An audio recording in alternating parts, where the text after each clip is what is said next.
আসসালামু আলাইকুম, this is Eastern Nishan. Welcome back in another vlog. আজকে আমি আমার সাইকেলের সাসপেনশনটা ক্লিন করব। কিভাবে ক্লিন করি চলুন দেখে আসা যাক। গাইস, আমার সাইকেলটা আমি প্রথমে উল্টিয়ে নিব। এখন ফার্স্টে চাকাটা খুলতে হবে।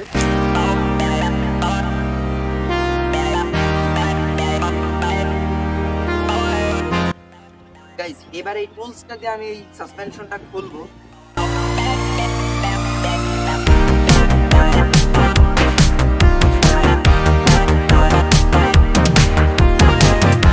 এই যে এই দুই সাইডের নাটটা আমি এখন খুলে নিয়েছি। এবার সাসপেনশনটা খোলার পালা। গাইস, চাকাটা খোলার পরে আমরা এবার ব্রেকটা খুলে নিব।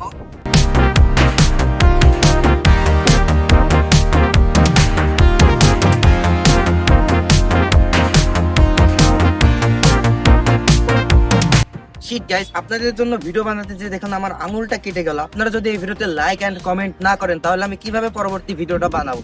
অবশ্যই একটা লাইক করে দিবেন। দেখুন গাইস, ফর্ক থেকে কি বের হচ্ছে।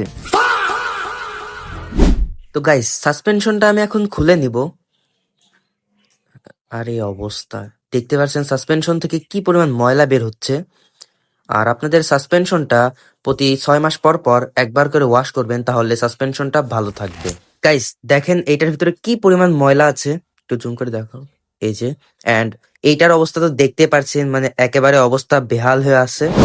এখন এটা আমরা পরিষ্কার করব। গাইস, এইটা পানি দিয়ে সুন্দরভাবে পরিষ্কার করে নেব। দেখেন ভিতর থেকে কি পরিমাণ ময়লা বের হচ্ছে। এরপরে সার্ফ এক্সেল গুলানো পানি দিয়ে এটা পরিষ্কার করে নিব। দেন পানি দিয়ে এটা আবার ধুয়ে নিব। সো গাইস, এইবার ফর্কের যে মেন পার্টটা ওইটা পরিষ্কার করব। আপনারা সিনেমেটিক মোডে দেখতে থাকুন।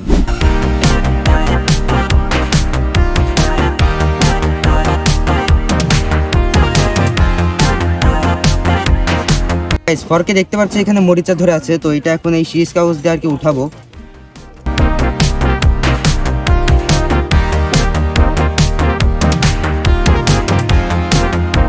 গাইস, এইবার গ্রিস দিয়ে এটা গ্রিজিং করে লাগাই দিলে তাহলে হয়ে যাবে ফর্ক ওয়াশ।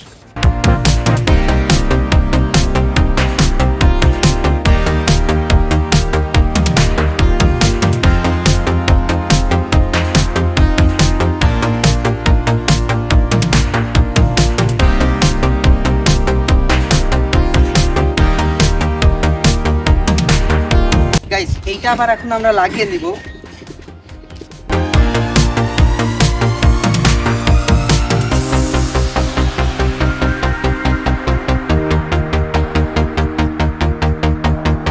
লাগানো কমপ্লিট। এবার নাটটা দিয়ে লাগাই নিলেই হয়ে যাবে।